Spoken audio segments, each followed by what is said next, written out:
Okay, we're back. I gotta hold this mic in securely, but we are here. We are live in person. Episode 43, first time Yeah. in person. Do we have a 43? No, let me look it up, but we're gonna keep this going right now. But yeah, that's the first Percy that we got is that we are outside. We are in person. We are chilling out on Moody's balcony right now. Saturday morning. Nice Virginia weather today. But these bugs are outside too. There's For sure. There's a bee right here next to us that I'm eyeballing right now. I'm hoping that he moves away. But we out here and we are enjoying it. Did you figure out a 43 yet? Or are you still searching that up? Still searching right now. Just sent it. Oh, Richard Petty. You know, NASCAR. Okay. I mean, Richard Petty. Okay. legend. We can for shout sure. out Richard Petty. Jack Sigma. You Okay. know, NBA center, 7-time. Sure. You know, we gotta bring the Seattle Supersonics back. Yeah, for sure. Definitely bring the Darren Seattle Sproles, I was right, and Kendrick Perkins. There you go. Yeah, you did say Darren Sproles. Yeah. You said Kendrick Perkins? Yep. All 43s right there. All right, Kendrick Perkins. You get called out for something meaningful today. Let's get into my other Percy that I had that I thought that was interesting. So it's been a hectic week. I was moving out last week, and so I've been kind of offline this week. And I recently came up across this thing that's happening on social media where people are asking this question about 100 people or 100x versus a gorilla. And I'm like, what did I miss in the last couple days that this is the talk of the internet? That I'm so confused about where this question is coming from. You didn't miss anything. That's just the power of the internet. But yeah, before we even went live, he brings it up and he's like, hey, there's something, I don't know if I missed something this week. And I was like, I'm reading your mind. I already know where you're going. Yeah, it just popped up out of nowhere. And so I think we should just get to our opinions. Granted, I'm tainted. I watched this like MSNBC. It was like, it was a gorilla expert. She came on and was like, of course, they're powerful. Basically, they're going to take like 40 of us down. But gorillas operate in bursts. And even if we're barehanded, there's going to be some catastrophic injuries to us, but we'll subdue them. We'll win. Even no weapons. If you got 100 men. So that's what the gorilla expert said. So I'm just inclined to believe scientists. But it's still like everybody agrees. That first 10, it's a wrap. You need 10 men who are ready to die for I would the say, human cause. Planet of the Apes versus the man. I would say if you took 100 me from the same multiverse, like you just made 100 copies of this version of Samson, we getting wrecked.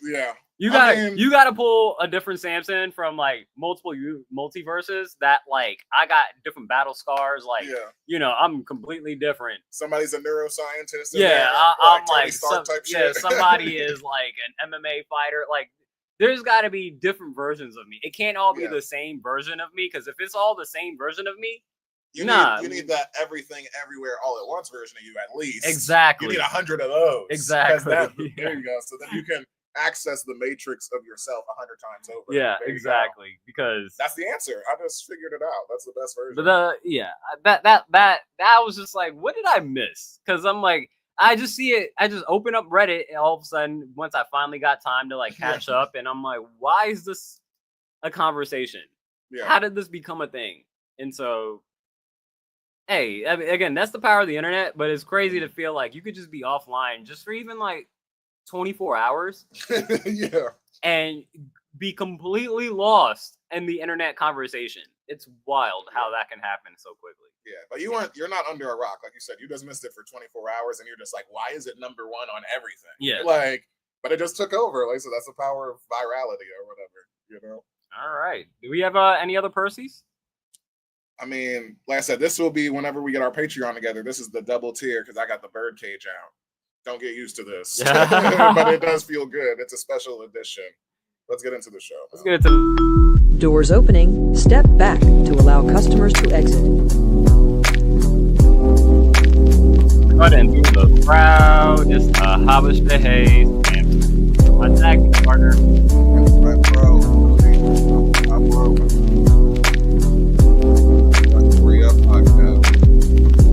A weekly stroll through the avenue of wrestling. All the social media engagement.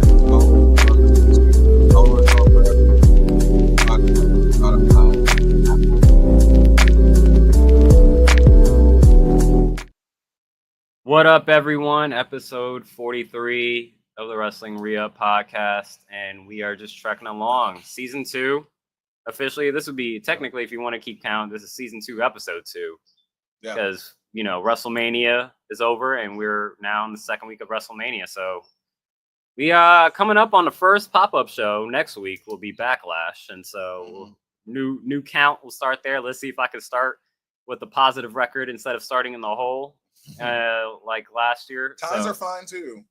Ties are fine. Anything I just want. Hey, the Browns, when they went 0-16 the following year, they started the first game with like a tie, I believe. Yeah. So I will take. I think that was the Steelers. Yeah, that was the Steelers Browns. Yeah, they tied. Yeah. I would take that. So but yeah, we got another week of wrestling.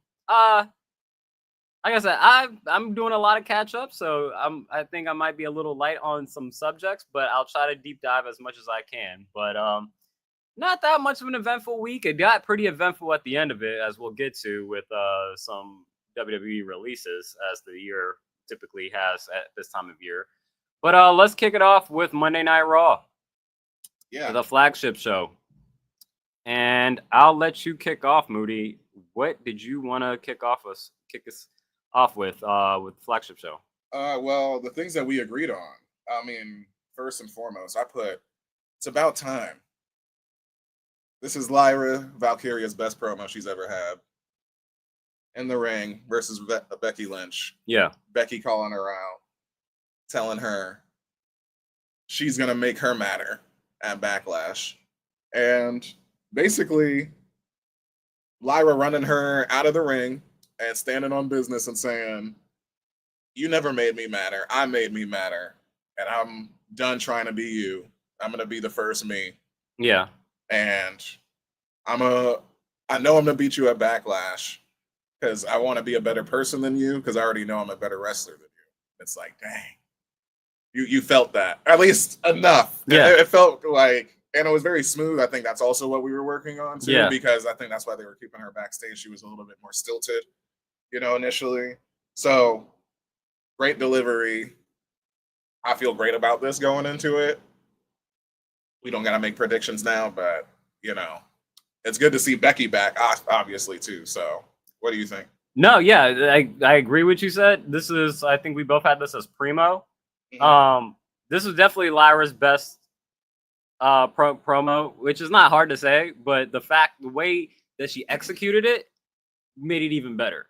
Because again, a lot of things we've been saying for a good minute with Lyra is like, let her talk, let her say something, let her actually give us some type of personality, something that kind of gives us something to believe in, something in her with.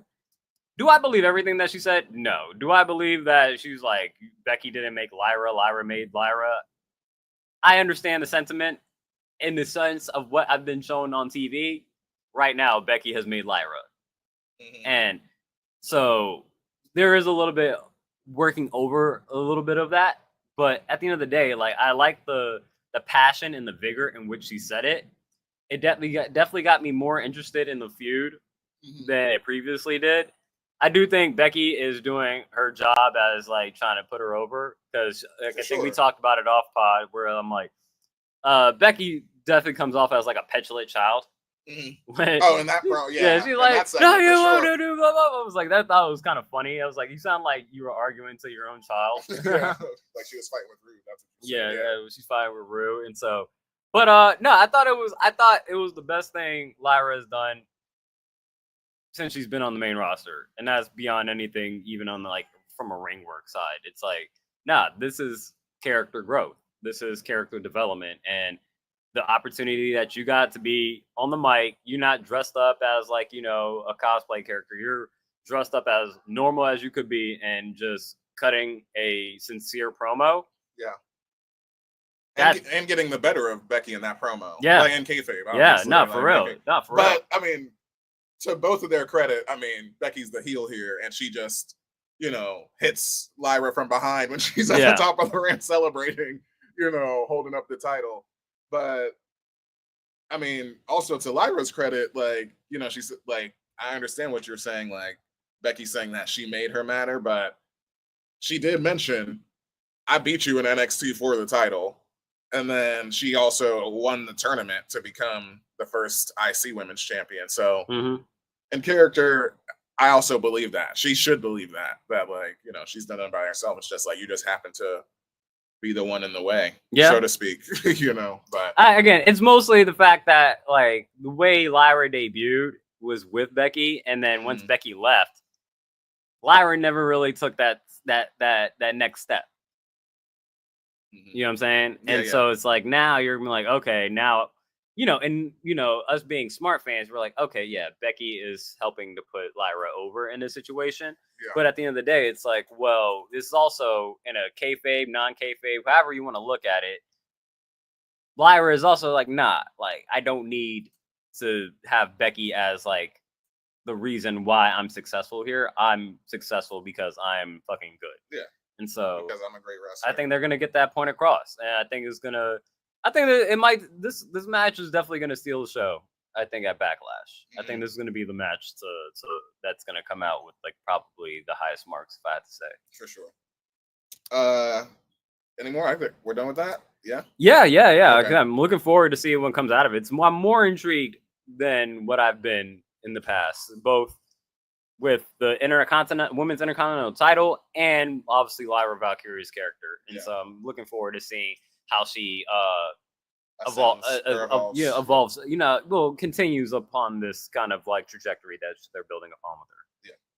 Yeah. The next thing that we agreed on at our primo level, we got, I put it here as Seth's vision. That's what I'm calling him. I like his visionary. I like the visionary better than, you know, the revolutionary, because he gives himself all those acronyms. So I like the vision, but either way, Seth's vision taking out Sammy by ref stoppage at the beginning of the night. You know, we have that confrontation of Sammy basically calling out Seth and saying how he's being a hypocrite. How is this not the bloodline? You just came out here and said you're going to remake the future of the WWE in your image. You got your dog over here, which was funny. The crowd started barking and shit for Braun Breaker. And he's in the heel suit, in an all-black suit, so working the heel stuff. And so gave him to the end of the night to give him his decision, because he was like, if you don't get down, you're going to become a target.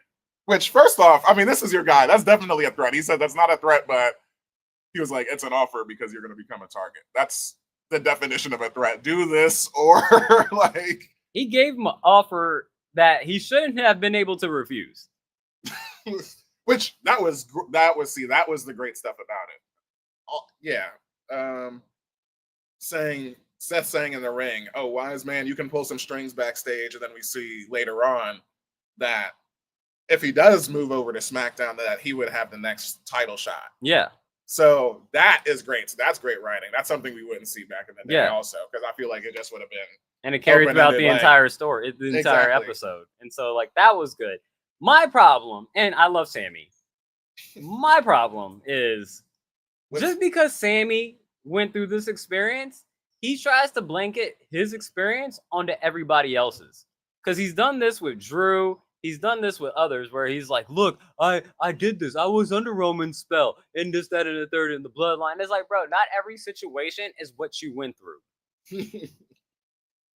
And that's a view. That's a point of view. Okay. I'm just saying, like, you can't just be like, well, I went through this, so that means you're going through it as well. And it's like, bro, you're not a therapist. Like, not just because you went through something doesn't mean every situation that somebody else goes through is the exact same situation. That's my thing. That's a point to, like I said, we're not psychologists, neither is Sammy, but that's a point of view to be looking at Sammy that way. On the surface level, what Sammy was saying is like, how is this not different? You know, it's hypocritical. How is this not different from the bloodline? That's exactly what Roman did, is rewrite, WWE in his image for 3+ years. And that does sound, I'm just going to say, more than heelish. It depends. I mean, like, it's all perspective. And again, it's all perspective. Coming from a Seth guy over here. I'm clearly a Seth guy here. But it's all perspective because, again, what were we trying to destroy before? We were trying to destroy these legacy factions like the Bloodline or the Cody Rhodes of the world. The things where it's like, oh, the only reason WWE or wrestling is relevant is because of these wrestling families. And it's like, no, like his song says, burn it down. Burn the bloodline down. Burn all this shit down.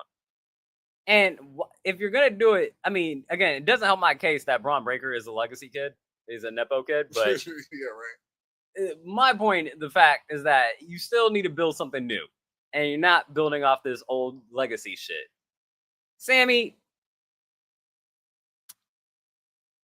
Well, let's get to what actually happened. So, like, you can.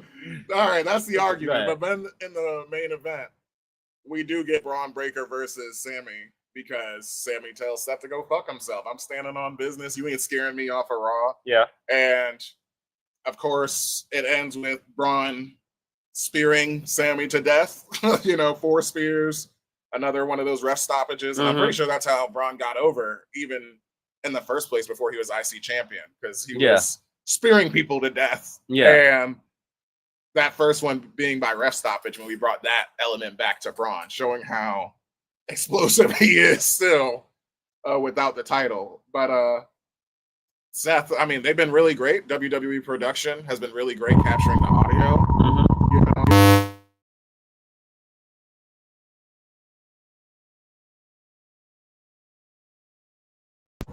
Okay. You can talk. Okay. All right. Yeah, they've been really good at capturing the audio. Unlike us, thank you for dealing with our technical difficulties in this first edition. But got muted there for a second. But it gets captured on mic. Seth says to Braun, Sammy's made his bed. Now he's got to lie in it, and stomps Sammy down after, all of the refs are already out there trying to protect Sammy after he's been speared to death. So, yeah. I mean, that's not a good thing. That's a heel thing to be like, we're friends, we're boys, if, once again, referencing smart fans, knowing that's actually Tyler Black and El Generico. You know what I'm saying? That they are boys going way back the same way. They talked about it even before WrestleMania. He was like, you talk about Roman and all that stuff. Like, we were boys way before that. Yeah. So that's, thinking about that, if you take that same way, he just did the same thing Kevin Owens did to him. That's a heel thing. So, get well soon, Sammy. I'll say that. I do still want to see what the Vision does. Obviously, they're still hot to me. Braun is still getting his sparks. Heyman is still the wise man. I think there's a third person. I don't know who it is, but I think there's Trick a third is great, person. like you said. I said Trick, but yeah, I could see somebody else. But I mean, I don't know who that third person is other than Trick. I got one. It just struck me like lightning. Returning from.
it was Rhea versus Roxanne, and during the match, obviously Rhea's about to get the riptide off, but Julia, comes in and hits the chop block on, Rhea Ripley. Mm-hmm.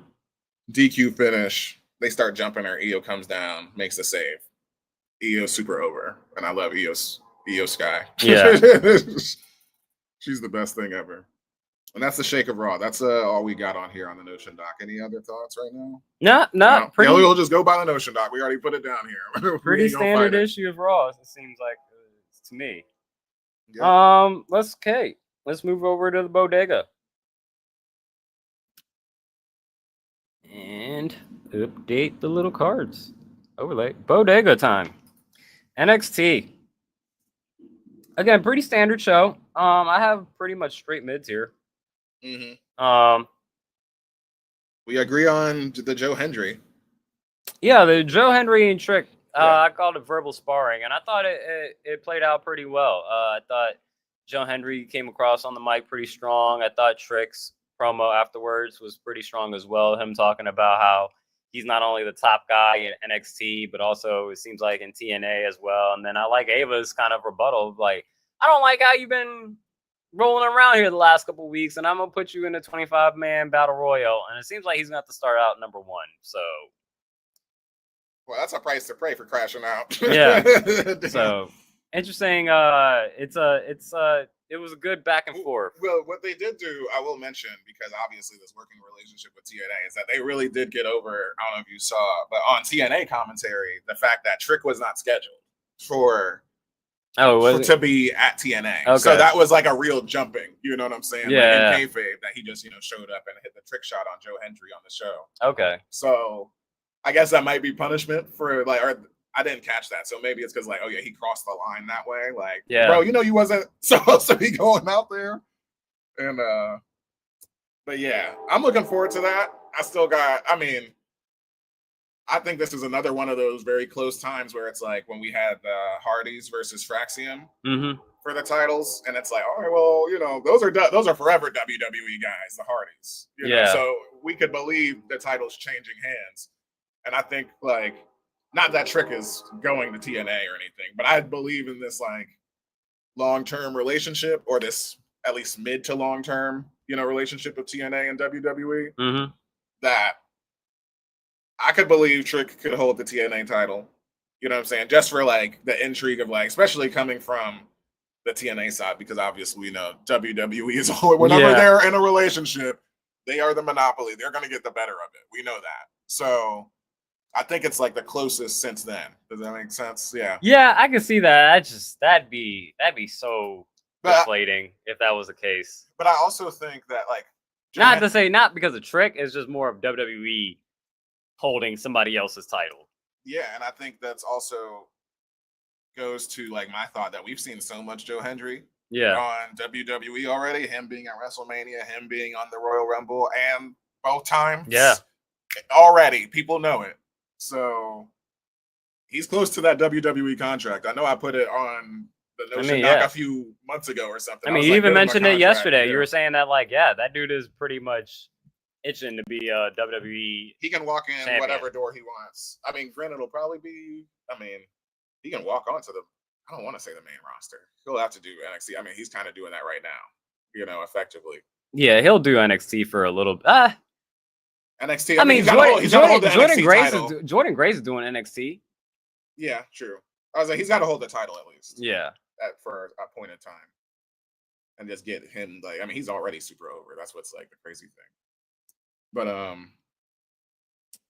up here we also have you got Io Grace, or Io Sky and Jordan Grace getting the tag team win over Roxanne and Julia. Yeah. Just quality tag team match. You know what I'm saying?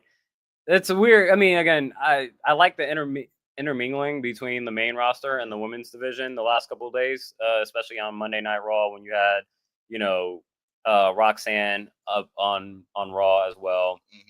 You saw Julia appear, and now you're getting, Jordan Grace in these situations, and so it's a lot of nice intermingling between NXT and the main roster from the women's side. So you just got a really good tag team match.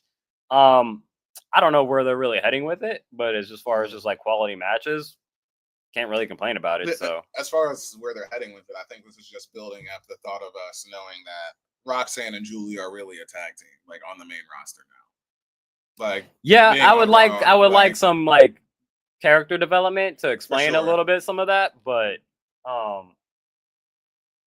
I'm not mad at the team. I just would like to have a little bit of a better understanding of like, why are you guys together?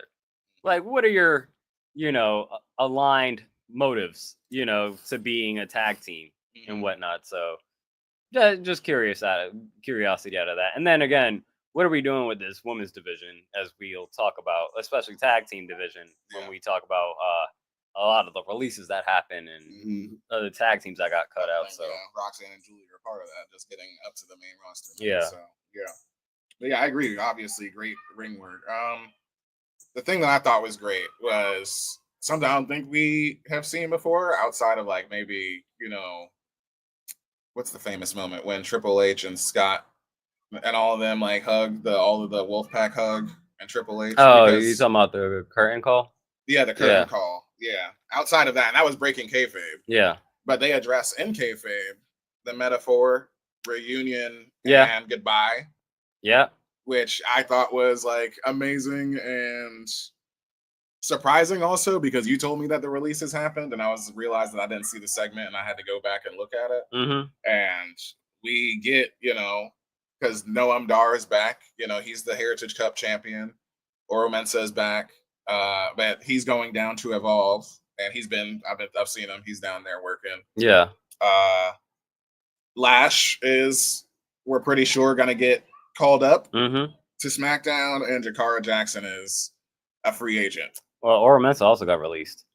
Oh, is he? Yeah. Okay, well, they were saying in kayfabe in the kayfabe, they all were saying that like we're just gonna go our own individual singles routes. Yeah. In real life, Jakara and Oro Mensah got released, and I guess it's only Noam Dar and Lash Legend that are still available, that are still part of the WWE roster. So, surprising.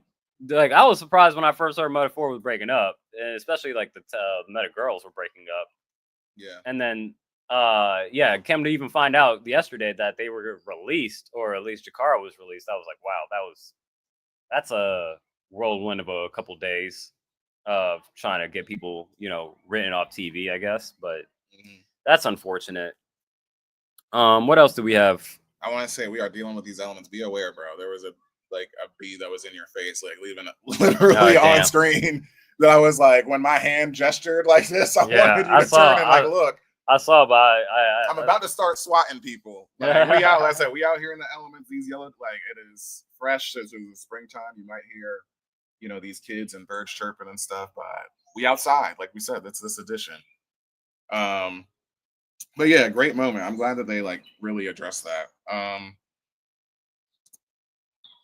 Also, you had Hank and Tank retaining over. Yeah, again, another good match. Obviously, I'd rather have Briggs and Inamore win, but I understand, like, Hank and Tank are the tag team champions, so you gotta let them get the win. Not let them get the win, but they deservedly earned the win.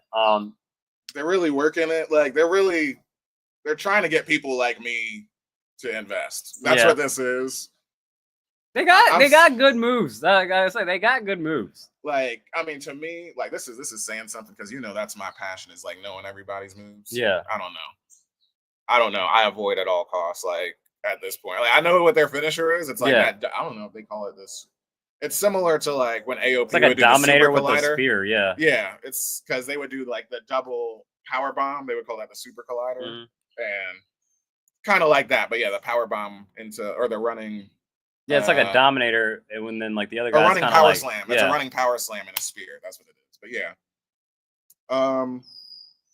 yeah, they're like I said, they're working to get people like me interested. But I love Inamura. Yeah, like his signature gaining momentum on the top rope splash is so dope. I love that. And it's like, that dude is 250 that is pounds. Like a real frog splash. Yeah. When you see something like that. That is amazing. Like watching that. And I'm like, damn, that is so dope. Yeah. And they even put that on, like, everybody's commentary work this week has been so great. But like just getting over like the fact that he's on his traveling abroad program also with New Japan. Yeah. And that this is like him, doing his year abroad. So he's in NXT and like getting in this tag team with Lance Briggs, right? Yeah. Or Josh Briggs. Josh Briggs, excuse me. Lance Briggs is a linebacker. Yeah, there we go. Chicago linebacker. Yeah. But I said, hey, we saw them in person. Like I told you, I was in Believe. That was one of the first times I believe Fraxium could have lost. I hope he somehow finds his way a little bit longer in the WWE system. Yeah. I like to see him on the main roster. I think he'd be fun. Yeah. What else we got? I'm gonna let you go through the doc because I gotta hold this plug in so I can for sure. This mic. And I got Tony confronting Stacks out in the ring, the security being out there. Okay. Obviously as a boundary,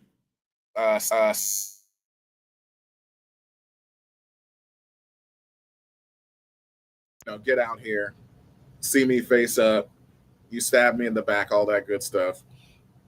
And Stacks, isn't there, but appears on the Tron, like on the street, and is like, you've been losing power every week. You got jumped by Dark State. You sent Izzy into hiding. Where's Crucifino? Where's Luca? Mm-hmm. He's in the hospital. Like, you don't know what you're doing. It's time for the underboss to like take over the family. You don't know who you can trust anymore. And then the security that was supposedly WWE security, the standard security, that's a dope flip because we never see the security go offensive. Yeah. You know what I'm saying? Like they're always just cronies. Yeah. So, I mean, they still got wiped out like cronies because it's Tony D. But that was a dope story element of Channing Stacks thinking ahead of Tony D. So that is in a kayfabe sense, him thinking a step ahead. Yeah. Going to his character or him being justified. Like, you don't even know what you're doing now. Yeah, there's definitely some aware. Intrigue. There's also some intrigue. Did he ever state like why he turned on him?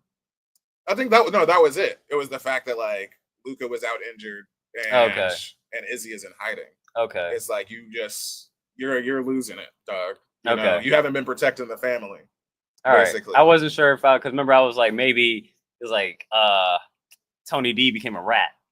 Oh yeah, I know that was fire though when you brought that up. Like he was if Tony D was a fed, like an informant, that would have been crazy though. But maybe we get that though because we're seeing finally the climax of like The Godfather. You know what I'm saying? This is what we've been building to. Yeah. Like the whole family thing that I told you I've been in love with the vignettes at the restaurant and stuff, like having their wheeling and dealings with the tag teams and the history of the family coming there. Mm-hmm. And like even being approached as North American champion, like all that's gone. That's what he's saying. Like, I need to take over and be the man now. So Stacks is calling his shot, but I thought that was dope. That was a dope segment. There was no way. And like this was another one. Granted, we had the TNA championship on the screen. Yeah. But once again, not the NXT, not the top title. Mm-hmm. So Obafemi wasn't there. Well, he was backstage. Well, yeah. He had that run-in with The Undertaker, which is like, is The Undertaker going to be like a manager? I think he's just doing the legwork of like TV.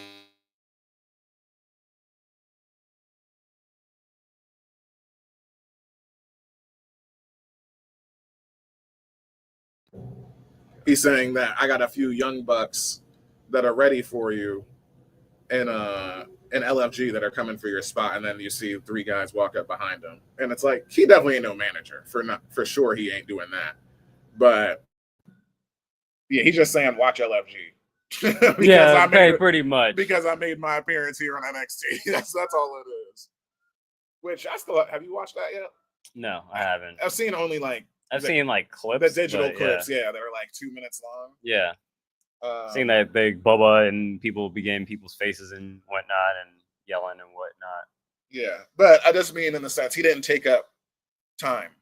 I guess. His presence wasn't like super felt. No, yeah. Because he's fresh off and defended his title too. But that's all we got. That's all the subject that we got for NXT at the bodega. All right. And I guess I'm trying to say like I see NXT now that we reviewed it because everything we put there was mid. We agreed on Joe Hendry and the Trick confrontation. Mm-hmm. And the other 4 things we discussed were all different. That we came here independently of because we both were lazy on like not actually watching NXT and catching the highlights last night because there were certain other things that I'm not going to comment on now that I'll comment on next episode that were happening. So, hey, I admit it when this is entertainment at the end of the day. Yeah. When you got the dual screen, you're dual screening because hey, they're fighting for your attention. Yeah, because we you're had watching. a dual screen. If I gotta watch a basketball game, or like I said last week, I'm like, hey, the draft is on. Sorry, SmackDown, you get in a smaller screen. Yeah, you get in a smaller screen. But the quest is how much are you able to divert your attention from the primary screen to the secondary screen? Yeah, if you're able to do that enough, that means that you did a good show. Yeah. You gave me something worthwhile to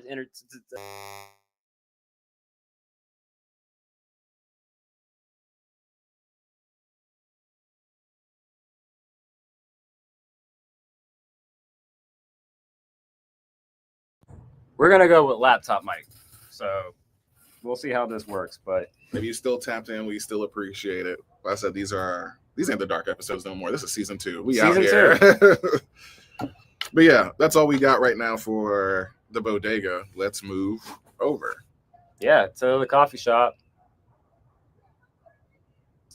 Find my mouse. There we go. AEW Dynamite. Okay. Let's get with the primo. Best thing that happened. Oh, I don't know. I think it might be a tie. Both are like primo high tier primos, which you agreed with. The Hangman Page versus Kyle Fletcher. Yeah. Semifinal for the position at Double or Nothing, where Page got the win, and now it is Hangman Page versus Will Ospreay. Yeah. At Double or Nothing for the Owen. I give this the best thing of the week. Yeah. Across all shows. I even put this above the 8-man tag just for the fact that the circumstances actually mattered. Yeah. Like exactly. The first one is like, that's a great match. You know what I'm saying? Like, you know, Speedball, Ricochet, Young Bucks, who else was in that match? But like you get all those guys into a match and Okada Ricochet. Yeah, you get all those guys in a match. It's impossible. It's impossible to be anything less than a primo. You know what I'm saying? Again, the only thing that can make it better is just stipulations and circumstances. Just to interject a little bit, the reason I definitely think it's primo is because we got our first face-to-face Okada and Omega, them both having titles and knowing that it's coming down the line. Confrontation. So that's why. And Okada even put the drama in it. When he did the Rainmaker, fuck you, he did it directly to Omega. You know. But but for sure, let's get into Hangman Page and Fletcher. Like, that was, I mean, every time Kyle Fletcher makes his entrance, for sure, like, I think what Shu said, it's like, you know, he was built in the mold where it's like, you know, he went through this whole storyline of like, I'm nothing like you, and shaving his head, and I told you I love that for him. And he was like, it's like you put him in a hyperbolic time chamber if you just gave him like 20 years on, you know, like 50 times speed of Randy Orton's like career and just ran it back like mind control or something. Yeah. And it's like, that's what came out. So every time he hits this brain buster, I'm like, because that was one of those like banned moves in the WWE growing up, where I'm like, he makes it feel so impactful and so believable just as his finisher, that I love that. It's simple, and like, he's put on so much muscle. Like I said, he looks great. He's gonna be where Konosuke Takeshita, you know, I was like, I had to put him on my nomination of like the My Guy. Oh, this is a new category also, a new category for the uppies, the My Guy of the year. Like, just whoever it is, because it doesn't have to, like, not necessarily, because obviously people like the Seths or Bryan Danielson, they're always going to be wrestler of the year in those categories. But like, for those people that are in the weeds or like not getting on as much, I get what you're saying. Yeah, but I'm like, Konosuke Takeshita was like, if we had the category, he would have been My Guy last year. And I think, Kyle Fletcher, like, I'm just like, so he's a I want to $1 say, million, like, what would you say? I feel like Hangman was the favorite going into this match, but Yeah. was he the heavy favorite? Or, Yeah, 'cause I felt like this was kind of like there was a good.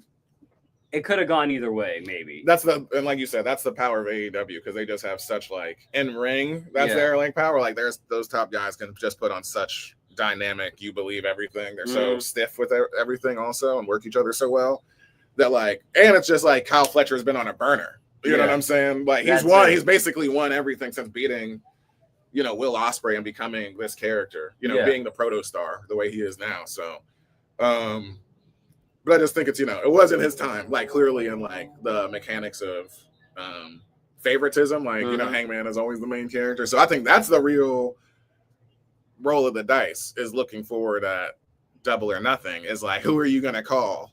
Which is Will Ospreay. Who is where Kenny Omega was back in New Japan in like 2015 and 16, just the best bout machine. He's the real best bout machine in the world right now. Yeah. Like everything he's in is like fucking amazing. So it's like calling the shot between him and the main character of AEW Hangman.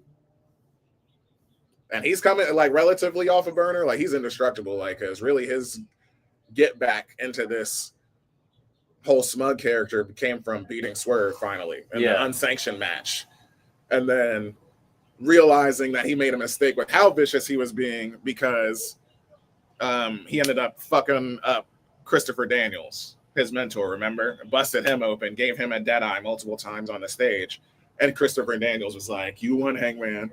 I'm medically retired from wrestling. You fucking killed me like last week," and he had the neck brace on. So. I think that's his slow, face turn that he's making. So the fact that we know it's inherent, we're cheering for both of these guys, it's impossible. I would think it's really going to be tough. I think it's similar to like what I guess we're going to get into. I'll make this a nice segue. But the fact that we got it's not on the dock, but I'll put this at a mid just because it's the other Owen. Mercedes versus Jamie Hayter is that final. And like I told you, I think they were gonna push it until All In just because that's the biggest show of the year. So have Hayter win and like Mercedes can always just still challenge. Yeah. But the problem with that is that Mercedes is still undefeated. Yeah. She is since she has left WWE, with the exception, her last loss was when she lost to Willow Nightingale when she was legit injured. Yeah, in the match in New Japan. So, but since then she's returned. Yeah, like she hasn't lost. Yeah, she's like 26-0 or something like that. And they even brought up Athena. They brought up Athena to take a loss. That's Athena's first pinfall loss in like. Yeah, I mean, I would say 500 something days. Wouldn't you want to like put over your top woman star and I guess that's the smart Tony thing. Storm and be like, that's the biggest match you can make. Is obviously Tony versus Mercedes, but it's like, all right, Tony. Who are you calling now? You calling Tony on that? I'm putting Tony on that. Okay. See, Mercedes has 5 belts. Yeah. You're right. No, you're right, and that's where I'm like. That's dope because that's obviously just a simple like Mercedes is going to have to come stronger. Yeah. And then you can even make it storyline since All In is WrestleMania. I mean, obviously we're freestyling here on the pod. I can see Mercedes losing the first time and then the second time she fights her, she's like, all 5 of my belts? Yeah. All for your belt. Yeah, exactly. Because that's what I would have happen. Exactly. Because that's the problem is that like maybe, I don't know, Tony's a brave champion and she knows that she could beat her. Mm-hmm. So that's not a problem. But yeah, let's just go with that booking. I like that booking the best. That's what I want to happen. Yeah. So, and then that'd be dope if she put all 5 for. We kind of all for, winner takes all. There we go. That's what I was trying to say. I'm stumbling over my words here. But yeah, I don't think we have to really get into the 8-man tag. Once again, it's just kind of that. It was just fun. Yeah, it's just fun. And then like I said before, the only storyline stuff of it was the slow build of Okada versus Omega. So getting still these young guys. I think it's smart booking though. Like at least they are so fun, but show off your new talent. Shit, Kevin Knight, even though he's a black guy from America, he is actually New Japan and also on his like year abroad. Yeah. Over in AEW. So that's where he's doing his, and he's been fucking amazing. He does the Montez forward, like run from one corner and do the senton jump over. Like he does that same exact thing. Like he's fucking amazing. Speedball Mike Bailey, those kicks. I see exactly what Shoes is talking about now. Like that was his guy, yeah. He even did. There was a point in the match where him and Nick Jackson were, in the ring getting their shit off, and Speedball goes for a super kick, but Nick Jackson like ducks it like the Matrix. He bends back, but Speedball is, just that good. He's able to hold his leg up there, and then does like an axe kick vertically down into his face, and then like starts it again. It's like, all right, yeah, this guy is amazing. So. And everybody else, like you said, is just a bona fide star. So we can just have this happen. Bobby Lashley tells MJF that if he wants to join the Hurt Syndicate, he has to hurt someone. And this is after MJF was like basically just dogging Bobby. He was like, like, what do you want, Rogaine? Just calling him all types of balls. What do you need? And whatnot. Interesting. Who do you think he hurts? I think he hurts Bobby, obviously. Yeah. That's the obvious thing. He's going to jump Bobby somehow. I mean, because the thing is like, it's going to have to be like one of the, because we do see the Hurt Syndicate backstage a lot. Mm-hmm. So it'll have to be one of those times when it's like, maybe like they're leaving the arena. It's 2/3 of the way through the show. They're leaving, and then like Bobby breaks off, and then an assailant, or they might do the assailant, or it just might be the obvious MJF, and then we see that, but Bobby's just laying there, So either way, do you think that earns his respect, or Bobby's just gonna be pissed? I think he'll have to beat him at Double or Nothing. That's what's gonna have to happen. That's how you make that match, and that's a decent match. And then that's also like, that's not what we want for Bobby, but because we want him around the championship. If anybody, when any of the old heads is going to do it, because he's a physical like Adrian Peterson freak of wrestling. But MJF will beat Bobby, get in the Hurt Syndicate, and then that'll make him. How's he going to get in the Hurt Syndicate? Like, that just seems a little convoluted. The thing that I thought, I agree that it's convoluted, but like, I think that's the most obvious answer. Or, just pick somebody else, and just make it literal. They're just not feuding with anybody that it would make sense. Yeah, because, it's just one, I wonder, like you said, who else would he hurt if it's not Bobby? Yeah. Shelton? But he likes Shelton. Shelton is the one that likes him the most. Yeah. So, maybe MVP? Yeah, I don't know, man. He'll hurt one of them. I think it's obviously Bobby, but actually, Shelton is the most over with us because we know he's the underrated GOAT. Mm-hmm. So, like, he's gets chanced harder than, I would say, arguably the most out of the three in AEW shows. Probably, yeah. Yeah. So, attacking Shelton makes sense. Also, and he, like I said, you're gonna backstab him, and then Shelton will respect it because they're the Hurt Syndicate. Yeah, or maybe Bobby and the Hurt Syndicate, they like are walking by and they see somebody that they are like cordial with, like got busted open or something. Or they just walking by like, oh, blah blah blah, and then they just like, as they walk away, MJF just like comes up and jumps them. I don't know. Yeah, you got to get somebody else over that they like. Yeah. The only thing that I also didn't like about that with him saying that was like, oh, you got to hurt somebody, is that we understand Ricochet was trying to get in the Hurt Syndicate when he first came here. And then we got that great, like, 2 pay-per-view feud or 3 pay-per-view. We got a rubber between him and Swerve. You know what I'm saying? Where he won. Yeah. So he hurt somebody. Remember, that's where the golden scissors came from. He hurt Swerve.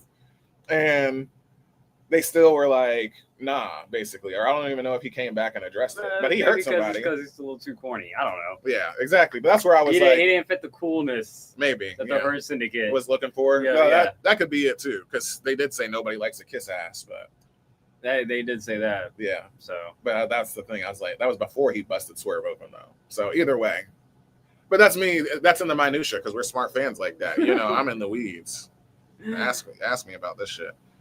All right. And then I did mention it earlier. I didn't put it in the doc, but in the TNA corner, Trick did jump. I mean, we talked about that already on NXT, but TNA Trick gave Joe Hendry the trick shot on TNA. Unexpected. Yeah. In the main event. And held up the TNA Heavyweight Championship. So you know that already doesn't bode well. He's not going to win it, but like I said, that's the most I believe it. So yeah. Just to double down on that in our TNA mention. It's going to be a fun match, though. Can't deny that. Can't deny that.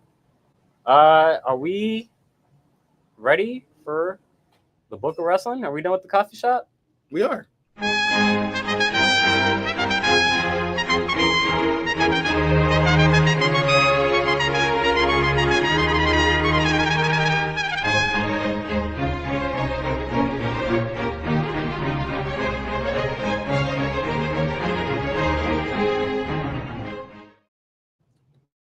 Welcome everyone to the Book of Wrestling. We're at the gallery, and we have about 3 items on the docket for the Book of Wrestling this week, Moody? Yep, 3 items on the docket. I'm sure this one is the most due. I'll let you start with 2000. Cool. Ooh. Edge and Christian's 5-second pose. May 1st, 2000. On Monday Night Raw, tag team champions Edge and Christian made their way to the ring. On the microphone, Edge said that he knows everyone is disappointed that they didn't run through the crowd because it's become a bit much. Instead, for the next 5 seconds, we'll pose for everyone with your benefit of flash photography. And the famous 5-second pose was born. What a great bit. Yeah. What a great bit. Just a simple gimmick. Yeah. Like a simple and like you said, it's 5 seconds. It takes up no time. Like that whole build up for it is what 30 seconds actually. You know, they just huh? Yeah, that's short. That's shorter than the DX whole intro. You know what I'm saying? When they got the whole squad, DX has a whole squad. This 5-second pose is way shorter than that, and I would argue just as good. The flash bulbs would be crazy, yeah, crazy. And that's the peak of the 90s. We had the disposable cameras and stuff like that for the youngins out there. You would go to CVS and buy $11 disposable camera that if you got a big one had 23 pictures in it. I think a normal one was 17. Yeah, and a normal one was 15 or 17 slots in there, and then you had to go back to Walmart and they had this photo department. Yeah. And you had to give them that, and you'd be like, "Oh, can you develop these?" And then you had to come back in 48 hours. And then that was a movie with Robin Williams. Have you seen that? It was or a 24-hour photo. It was called 24-hour photo or a 48-hour photo. No, don't recall that. No. Man, it was dope. It was this movie corner real quick since I didn't have a Sunday Percy. When you talk about it, I do got indie movies in the cut in my knowledge, but yeah, it's Robin Williams, one of his dramatic roles. And he plays that character like that. He's a photo developer at Walmart. And there's a family that comes up and she's like, "Oh, can you develop these photos for us?" Right. And through the disposable cameras, he's able to figure out basically that this woman was a PI or hired a PI and that her husband was cheating on her. And obviously you intersect this movie with bits of his life where he's just, by himself, lonely at home watching,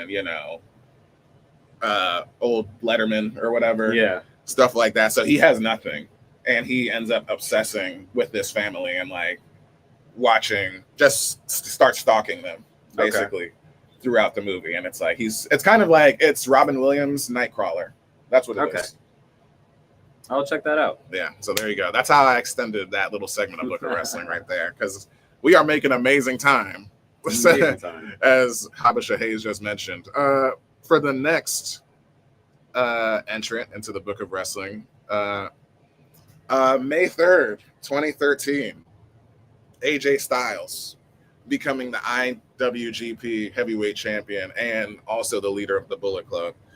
In the main event of New Japan Pro Wrestling Dontaku show in Japan, AJ Styles defeated Kazuchika Okada, and this is Okada at his peak. This is Okada. This is right before Okada and Omega. Yes, Okada wins it back off of AJ Styles later. So, But AJ Styles, that's why he's a legend. And that's why WrestleMania 33 was so disappointing when we got AJ Styles and Shinsuke Nakamura for the championship, because that was a repeat of their New Japan stuff that was electric, just as good as Okada Omega. Like, seriously. Yeah. That was the mid card of New Japan, was Styles and Nakamura in that time.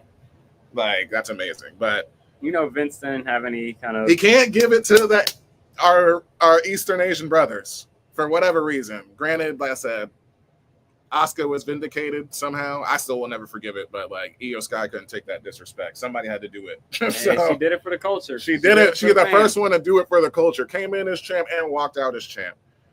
And for our match, our indie match entrant, we watched this last night. I showed this to you in person. The dramatic DDT wrestling in Japan, dramatic Dream Team wrestling. I told you the lore of this. It's Kenny Omega versus a 9-year-old girl. Yeah. Who, by the way, Kenny Omega did not defeat her. It was wrestled to a draw.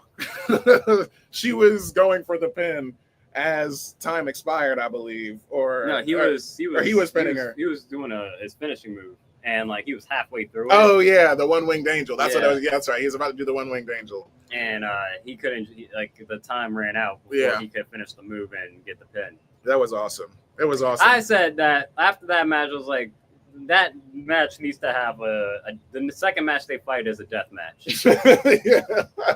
She was giving it to him. She had him. She had him on the ropes. Kenny Omega. That's a stain on your record. It's funny because that's one of those I forget what's his name, not Bruce Pritchard, the guy who's a hater in wrestling. Is it Bruce Pritchard? Like who's like the Dave Meltzer or Dave Meltzer? No, I don't know Meltzer. Maybe it was Meltzer. It's one of those guys. Yeah, one of those old heads is like, actually, like this is horrible. Cornette. Oh yeah, I think it's Cornette. Yeah. And he's like, this is actually obscene. When it's like, bro, like the lore of it, I explained to Samson and for you also out there. DDT Wrestling, this is also the same promotion that trained Rio, the first AEW Women's Champion. Mm-hmm. She started training at 10. Like, this is not uncommon. That is a thing in Japanese culture. If you want to do something, you can apprentice it, at a young age. And the DDT Wrestling is where they do it. And young women wrestle there. And she came there that day to the show. She was not a wrestler, but she's a wrestling fan and wanted to be signed and, wanted to be a part of the promotion. And they refused her, but Kenny Omega, being either the asshole that Jim Cornette thinks or like a sweetheart, like somebody, I think this is after the show. Also, the cameras are off, so this is just like a bonus, giving this girl who has clearly worked, clearly has worked before. She's really talented. She's selling, like she's doing like spinning katana kicks, like. And Kenny Omega is obviously giving her everything, making her look like $1 million. Just like the time when he wrestled the broomstick. Or no, that was Tetsuya Naito, but he wrestled a doll in the ring one time. That's going to be another entrant in the future. Kenny Omega wrestling an inflatable doll. So look for that in the future. But if you want to see this match, look it up on YouTube. It's on Santos WWE under his channel. So it's only 4 minutes, but it's real fun. Great match. Great match. Like I said, you'll come out of it saying like, oh yeah, they need to run this back as a death match. Yeah, like when she's older, like that'd be dope. It's when she's 10. Oh yeah. Well, that was 2014 that happened. So she's like 20 now. Okay. So yeah. She's like a Roxanne Perez, basically. That'd be crazy if, like, all of a sudden, like, Kenny's, like, on the verge of winning the AEW championship. The lights go out, and then this fucking chick comes out of nowhere and just spinning back kick to the dome. Like, that'd be hilarious. Take the hood off, and it's like, oh, shit, it's little. Her! It's Asuka-sama! It's Asuka-sama! Oh, my God. She's back for revenge. She wants the AEW World Championship. That's it for the Book of Wrestling. We're going to move over to the boutique. But before that, we got a current event. I wrote it down, the sucky time of year. We know it's coming. It's after WrestleMania, before the draft. We know it's annual. But we got WWE releases, people. There is, and I got the list right here. Shorthand, just read it off right now. Braun Strowman, Dakota Kai, Shayna Baszler, Katana Chance, Kaden Carter, the Potty Girls, Gigi Dolan, Takara Jackson, Cora Jade, Eddie Thorpe, all of Gallus, and Aura Mensa. And that is the initial list that we heard. Yeah, I think there's still some expected to be announced before Monday Night Raw, apparently. But yeah, surprising. In some of these names, like Braun Strowman, that was pretty surprising. Yeah. Dakota Kai is surprising. Shayna Baszler to a degree, even though, especially because that's like Triple H's. Yeah. I guess person. I was down with her too. I mean, yeah, that's the thing is that like I know you mentioned like you're the one that rips your heart out the most is Jakara. Like honestly, it's like the metaphor breaking up. Katana Chance, Kaden Carter also hurts. Yeah. Cora Jade, Eddie Thorpe. Like there's a lot. Eddie Thorpe was a surprise to me. That's a surprise. Dakota Kai hurts as well. Like there's a lot. I'm like, damn, that sucks. I thought Eddie Thorpe was really getting into his stride with his rivalry with Trick and he was starting to like develop like some good he was developing some really good character. Yeah. I liked his look and everything, getting his like native culture over. That's probably the most surprising to me. Yeah. Dakota Kai, she already put up, we were talking about their social media posts. Yeah. Her first thing that she posted was, how she's embracing her curly hair again, which I thought was crazy because I told you like my hair is like a 3C up high, but hers is like a 2C, very curly. Surprised the hell out of me when I saw it, but it's like long as hell and super tight curly. And just saying how she's happy that she ain't gonna be bleaching and pressing it or coloring it, all the time so much. And that was just the first thing. So she's just looking on the bright side, like, all right. Yeah. Shame to see us, but it's part of the business. But again, some of it is surprising. Again, I saw I think Sean Rossap talk about like with all these releases that are happening, let's not forget that just a couple weeks ago, WWE made like $40 million just off of WrestleMania. And then I saw somebody I posted like they went to Raw in Detroit last year, and they got the exact same seats that they got this year. Last year, those tickets were like $295.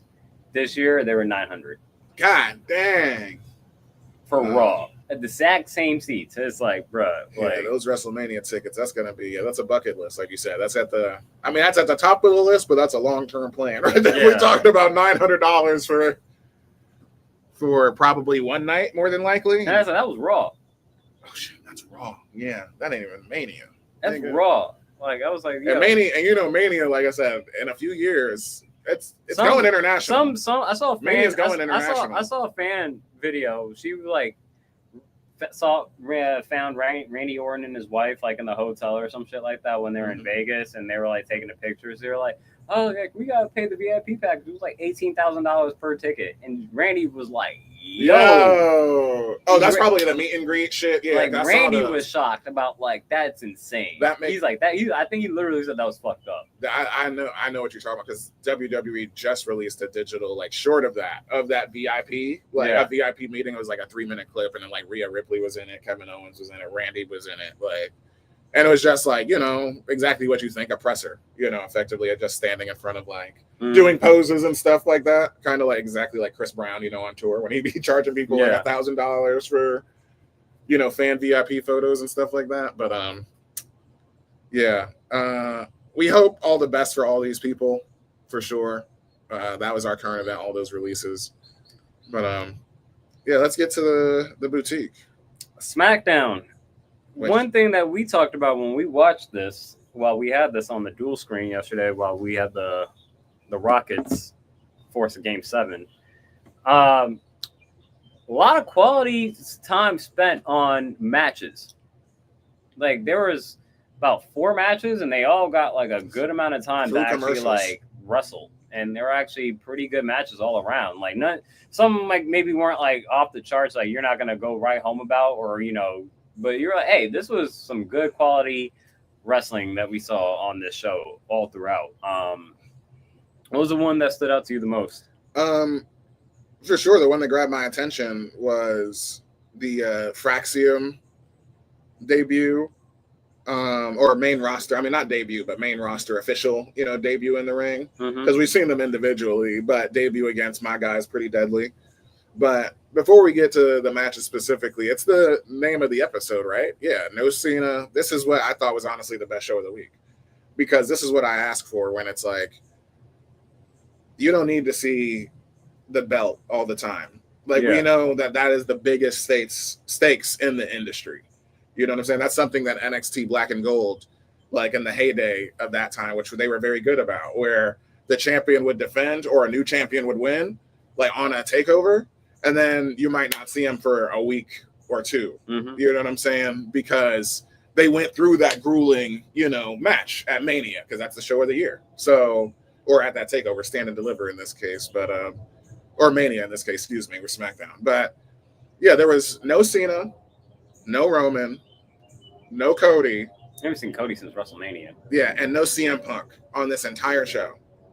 And I said that this is perfect because all of the matches were mid, but the fact that we got, like, exactly like you said, this would be the point of this episode, the fact that we got all the younger generation, basically, time to spread their legs and give them, like, real time to burn. Because easily, if any one of those four guys is on the show, that's easily a 15, 20 minute segment or possibly 30 minutes throughout the show. Yeah. Carrying the show. Yeah.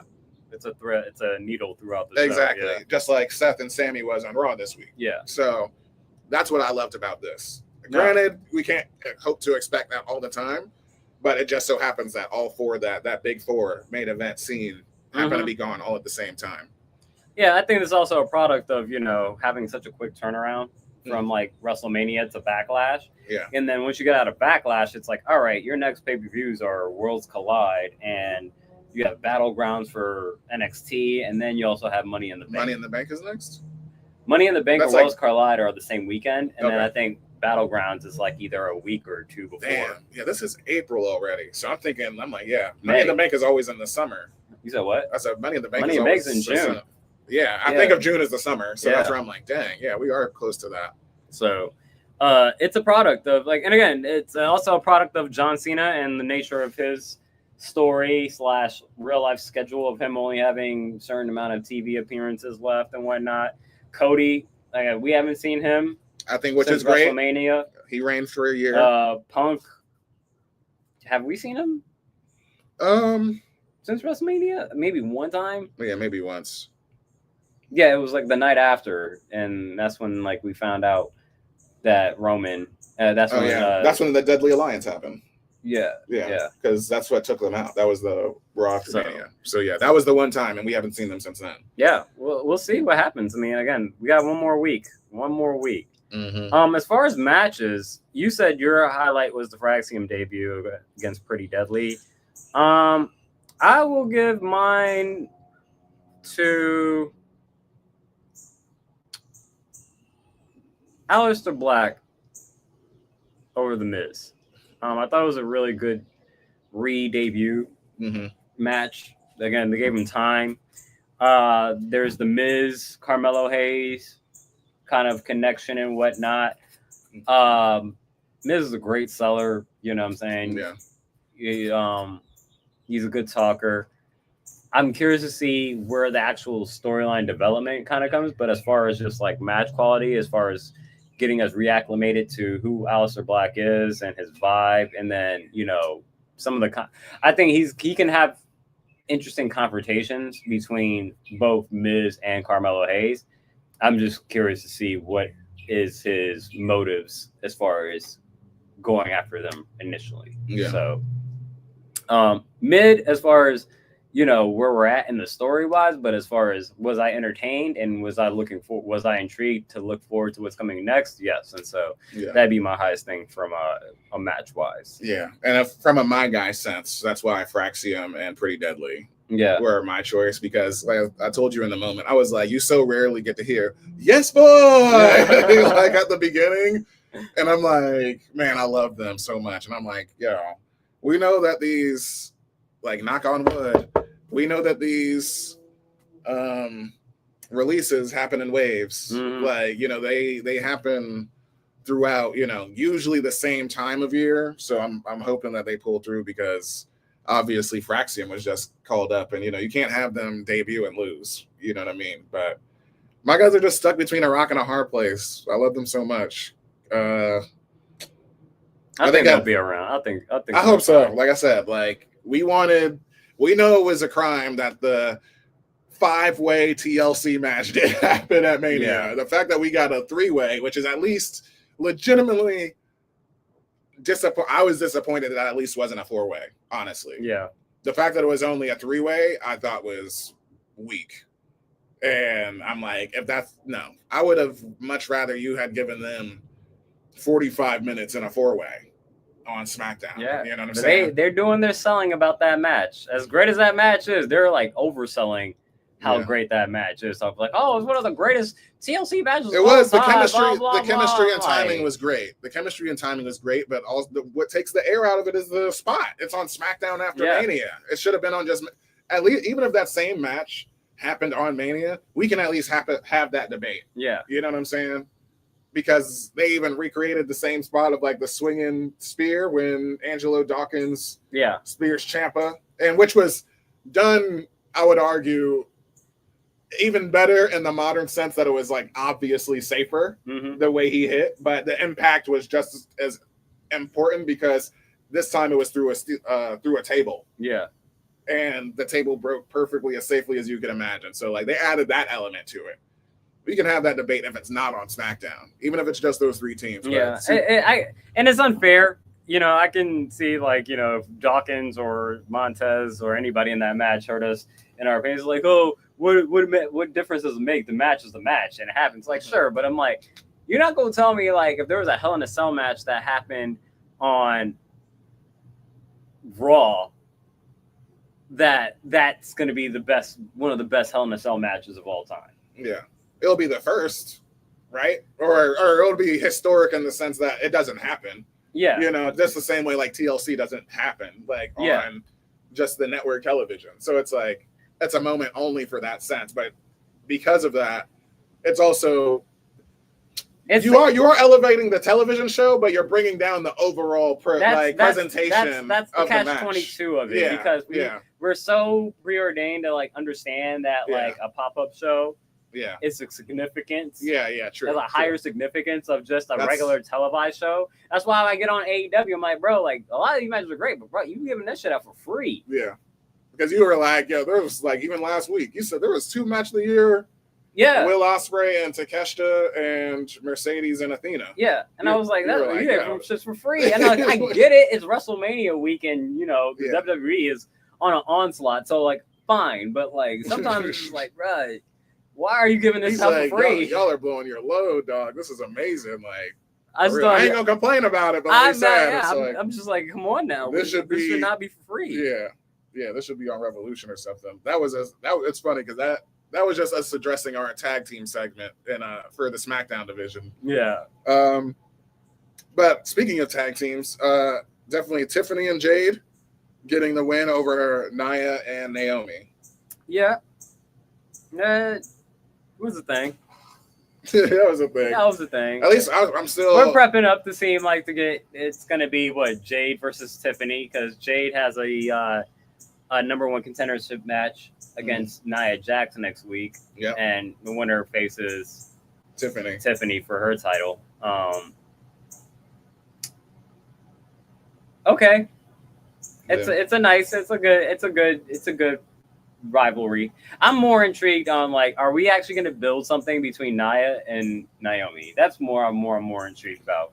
Yeah, and my other thought was immediately, you can't help but think about it because this is where they're slotted. Granted, this is around the women's championship. We got the view of Jade holding Tiffany's title after the match, or holding the strap and looking really good with it. You said that out loud in the moment. Mm-hmm.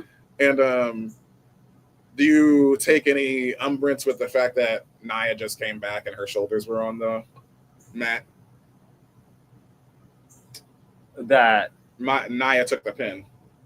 Remember, the finish of that match was Nia getting up for the Annihilator, and then Jade recovering and power bombing her, walking to the middle and power bombing her 1, 2, 3. So I was like, does that bother you? Seeing as how she literally just came back, you know. No, because Tiffany Nia's a force. Yeah. Like the irresistible force. Yeah. She's a force. Like, okay, like she's gonna probably interfere and like cause maybe a 3. I don't know. Like she's gonna make her presence felt in some type of manner that you might have gotten the win right now, but that doesn't mean that's she can always make her presence felt. Yeah. Like, so it doesn't really affect her as much as it may somebody else. Yeah, that this like storyline of the female bloodline or women's bloodline of Nia and Naomi is actually what they're actually doing is bringing up the new stars, because it's Tiffany and Jade. We get immediately slotted. Yeah. After Mania, we get the shot of Jade holding the title. I'm like, ooh, okay.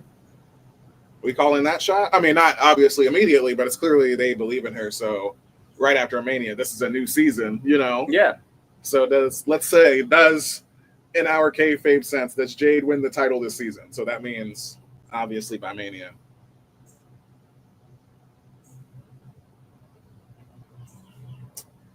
I will say yes. Because Bianca could get drafted to Raw. I mean, she's already in the business over there, especially if we're going to build up Rhea and Bianca as a rivalry. I would say yes. I would say yes. I guess you could draft the Street Profits too.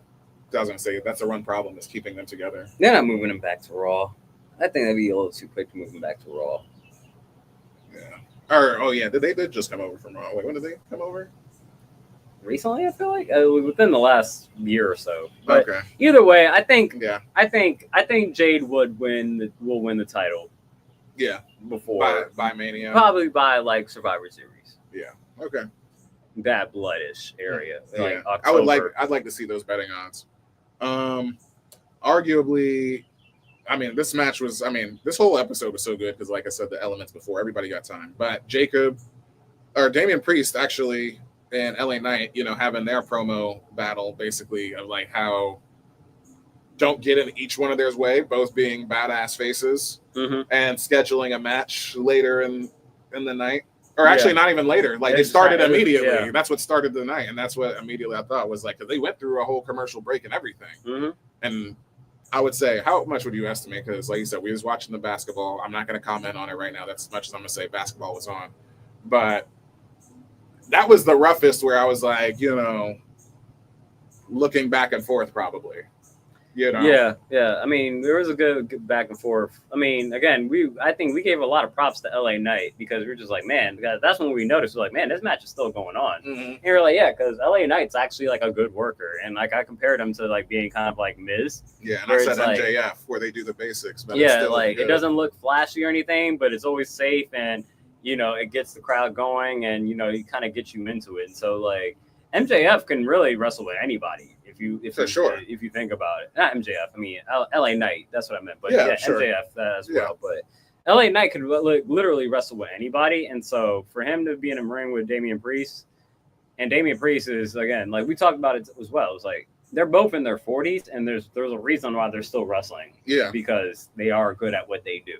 Mm-hmm. Still at this age, and so they gave him like 20 minutes, 25 minutes. It felt like 25 at least, and then it still ended up with like no contest because it was interference with Solo. So Solo. Technically, I guess it would be technically. I mean, since Damian Priest got hit first, I guess technically it would be LA Knight. But it should be a no contest. They both got beat down, and then of course we see the man that we really want to see because Solo gets hit with a BFT and. Is about to get hit with I forget what the choke slam, the sit out choke slam from Damian Priest. I forget the title. I'm ashamed of myself right now. But then it's a suicide dive. We see out of frame comes Jacob Fatu right in time and catching him with a suicide dive, going fucking love it. And getting that and now we got check over. Now we got a 4-way, right? Yeah, so now we got a 4-way for the U.S. title at Backlash, which is Jacob Fatu defending the title against Damian Priest, LA Knight, and Drew McIntyre. Yeah.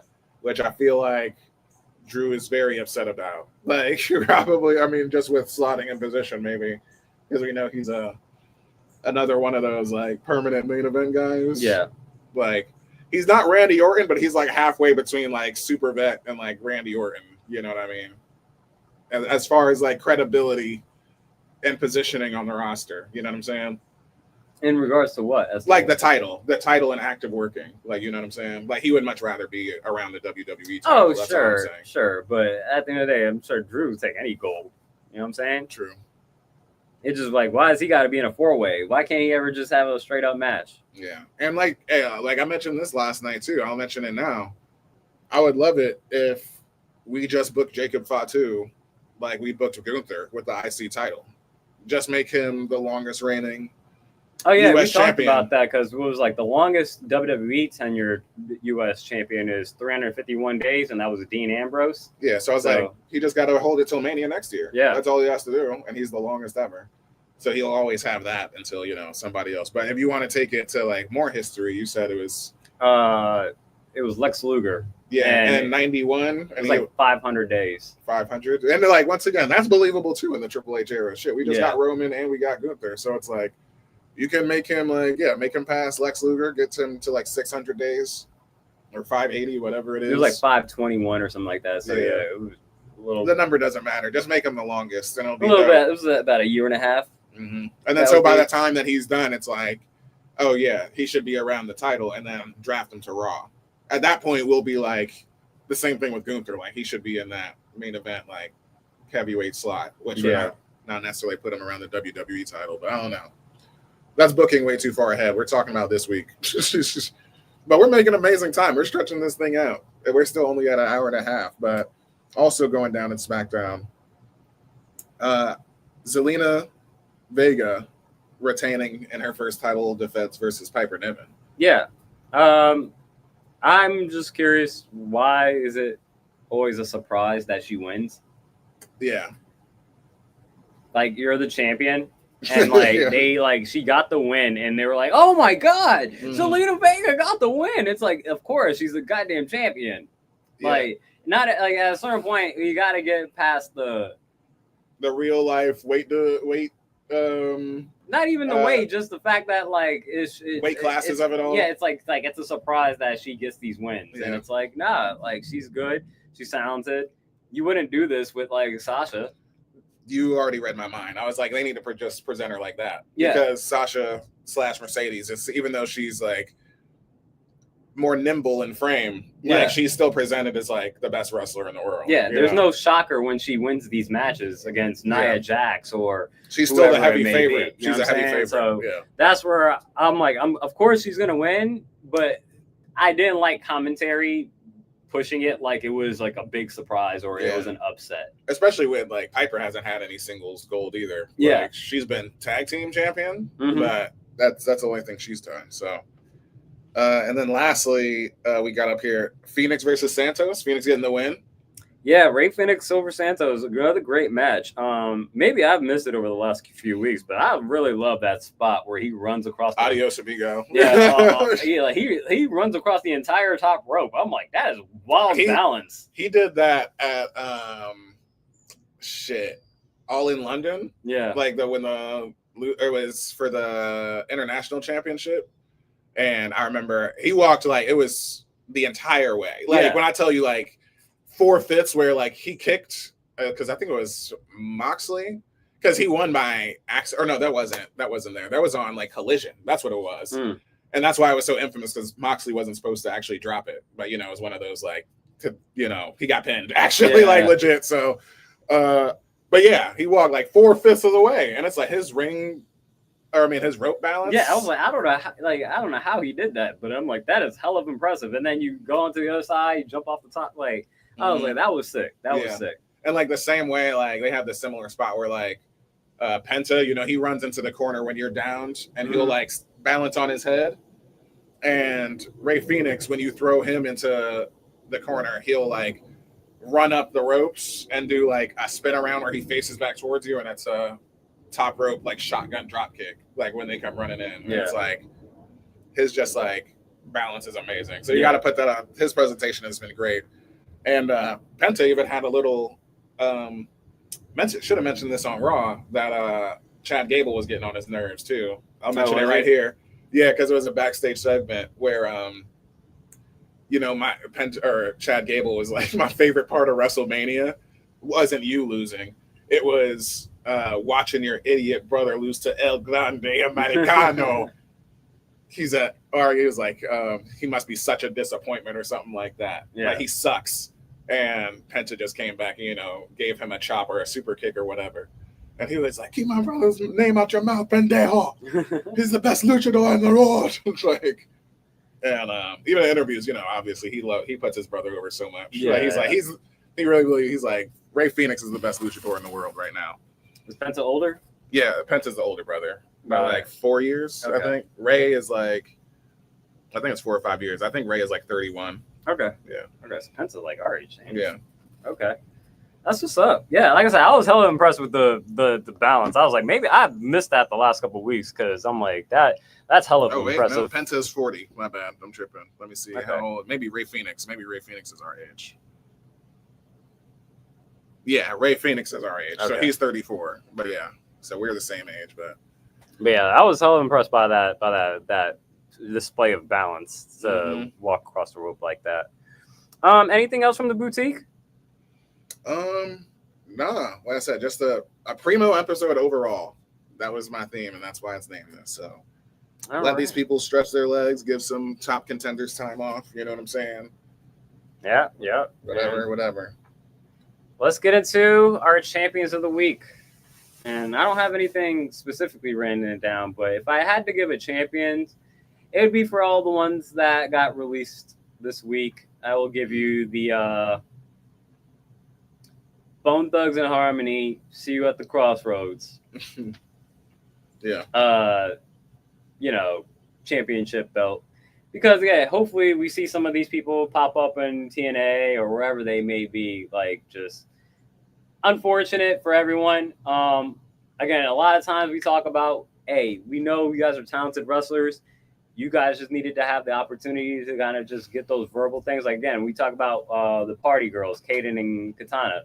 Yeah. How many times they would just come out and literally not say a thing. And fist bump. They would fist bump. They were tag team champions, never said a goddamn thing. And so it's like, facts. You can't do anything like that. Lyra was literally going through that same predicament. And so. And Dakota Kai, she had the injury bug similar to. Cora Jade. Yeah. As well. And so. Cora Jade also had an injury. And Dakota was stuck with being, mouthpiece really for. Yeah, for damage control. Damage control a lot of the time. Yeah. And so, you hope that they find themselves on the up and up in the near future.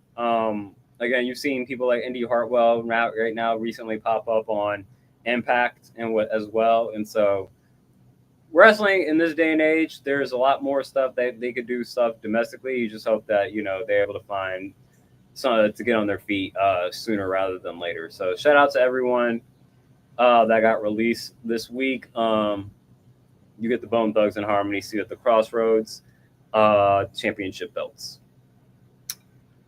Yeah, we honestly, this might be a cop out, but I couldn't. Obviously, this is a unique circumstance, but with us being in person for the first time, I couldn't think of champions of the week. But I think we should get it for putting this production together, and having this special edition.